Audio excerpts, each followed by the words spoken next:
The MACD is one of the simplest and most effective momentum indicators for forex, stock, and crypto trading. The MACD turns two trend-following indicators, moving averages, into a momentum oscillator by subtracting the longer moving average from the shorter one. Exponential averages are used because they respond more quickly to changes in price, since more weight is placed on the most recent price compared to the earlier prices. You can use any length of period you wish when calculating the various exponential moving averages, although the 12, 26, and 9-period moving averages are most frequently used. Hey guys, welcome back to another episode. In this video we will be going through our MACD indicator trading strategy in depth and how we use it in combination with price action. If you want more videos more often, please smash the like button, subscribe, and turn on the notifications bell so that you know exactly when new content is released. A very important point before we start. Everything we discuss in this video can be used for currency trading, stock trading, and crypto because price action stays relatively consistent across different assets, so we're going to go very in-depth in this video. MACD indicator can be used for scalping, day trading, and swing trading strategies. To understand how the MACD can be used in trading, you first need to know how it works. This chart shows the relationship between the two moving average lines and the MACD for British pounds United States dollar. The top part of the chart contains the 1-hour prices for the currency pair, as well as a 12 and 26 exponential moving average. The bottom part contains the MACD line, the signal line, the histogram, and the zero level. Three things stand out from this chart. First, you can see that as the two moving averages move away from each other, the MACD line rises or falls.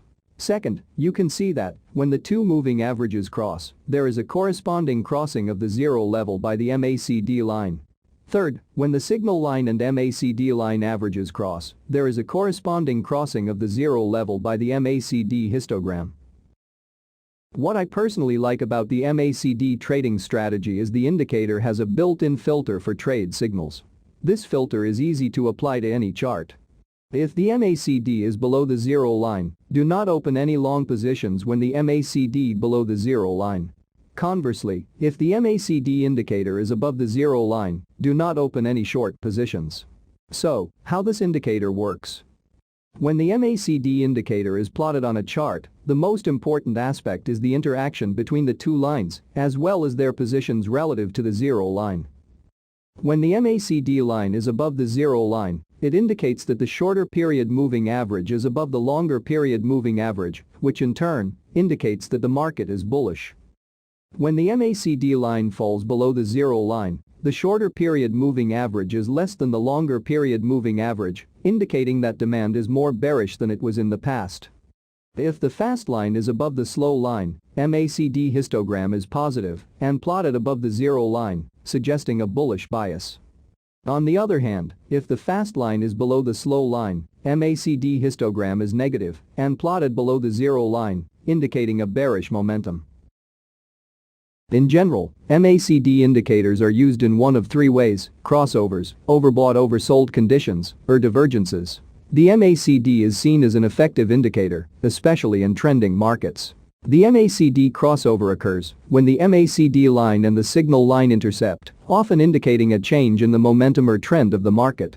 A sell signal is generated when the MACD crosses below the signal line, and a buy signal is generated when the MACD crosses above the signal line. In addition, the locations of these crossovers in relation to the zero line are helpful in determining buy and sell points. Bullish signals are more significant when the crossing of the MACD line over the signal line takes place below the zero line. Confirmation takes place when both lines cross above the zero line. Here are some examples of MACD crossovers trading strategy.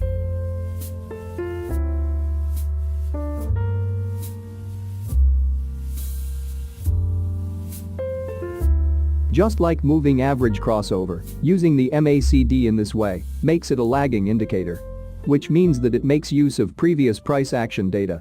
The MACD crossover is a great tool to use in trending markets, but it is risky to trade with the expectation that a crossover will occur as trending markets are prone to periods of high volatility. Both the MACD and moving averages are intended to keep you on the right side of the market. On the long side during uptrends, and on the short side, or out of the market altogether during downtrends, meaning you buy and sell late. While you may enter a trade after the beginning of a trend and exit before the trend comes to an end, I would use this indicator as a buffer to reduce risk, not as the main signal. Still, price is the ultimate indicator, with momentum indicators simply manipulating price data. Use price action to aid decision-making when using the MACD. Now, can MACD be used for overbought and oversold levels? As a trader, being able to identify overbought and oversold market conditions can help you determine when to enter and exit a trade, what position to take, and when a trend reversal may be imminent. This insight allows you to manage risk and make more informed trading decisions. An overbought condition may exist when the price has experienced a significant upward move. At some point you expect that the price might fall and return to some more normal level. Likewise, when the price has seen an extended downward movement, an oversold condition may exist. At some point the price may be expected to rise to some normal level. A security or index may be overbought when you see the MACD rise significantly. During this period, the shorter moving average used in the MACD calculation is rising faster than the longer moving average. This is an indication that the price is overextending itself and, at some point, may reverse its course. As a centered oscillator, the MACD has no set graphic range. Because of this, it is incapable of providing precise overbought and oversold readings. Unlike other oscillating indicators such as the RSI, there is no predetermined overbought or oversold condition. High and low MACD levels are relative, depending on the security or index you are examining. You may need to study the behavior of the MACD over time before you can determine when the price is overbought or oversold. When using the MACD to identify periods when a security or index is overbought or oversold, the best buy signals come when the MACD line and the signal line are below the zero line, as the security or index may be oversold. Sell signals are generated when the lines are above the zero, where they may indicate an overbought condition. Looking at the MACD behavior over an extended period of time, you may be able to discern patterns where the MACD may rise or fall to relatively similar levels, at which point the price will fall or rise, respectively, and with it the MACD lines. The third popular use of the MACD is to identify those times when it diverges from the price.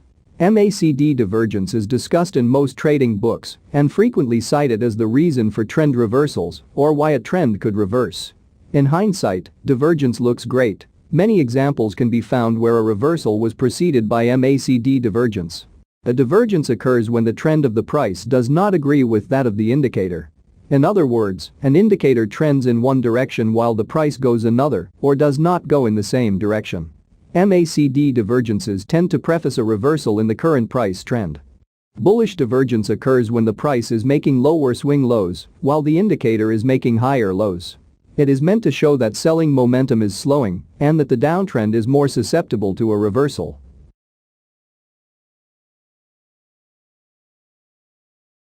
Now, how to use effectively the MACD divergence strategy. In this section, you'll learn to implement the MACD divergence indicator much more effectively. This is one of the most powerful trading strategies to use.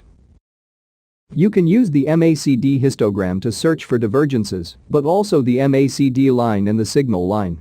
The strongest signals appear when there is a double divergence on both the histogram and on the signal and MACD line. This is my favorite way to use the MACD and the most effective way. Trading MACD divergence, if done correctly, can provide you with a real edge in the market. It can be a powerful early indicator of trend reversals when combined with price action. Here are some examples of double divergence.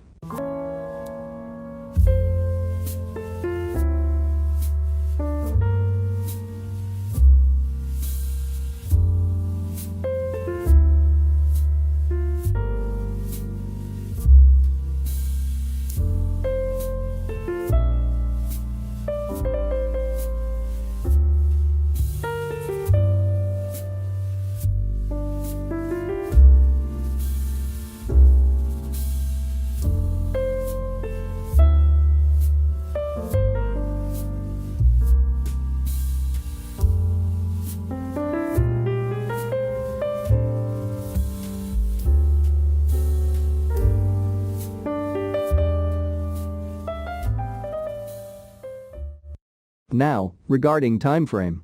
What is the best time frame to make the most profit from trading? The answer is, this will be completely down to you, your personal preferences and trading plan. However, 1-hour signals are more significant than 5-minute signals, just as 4-hour signals carry more weight than 15-minute signals. One common technique is to track the behavior of the MACD on 4 hours basis. However, instead of entering or exiting a trade based on a 4-hour signal, you could refer to the weekly chart to see where the MACD is. For example, if you receive a buy signal from the 4 hours MACD and you see that on the weekly chart the MACD is in a bullish condition, you may wish to enter a long position. However, if the weekly MACD is in an overbought condition, you will probably want to ignore the buy signal from the 4 hours MACD. As always, if you learned something new, make sure you subscribe, click the notification bell, and leave us a like to show your support. See you next time.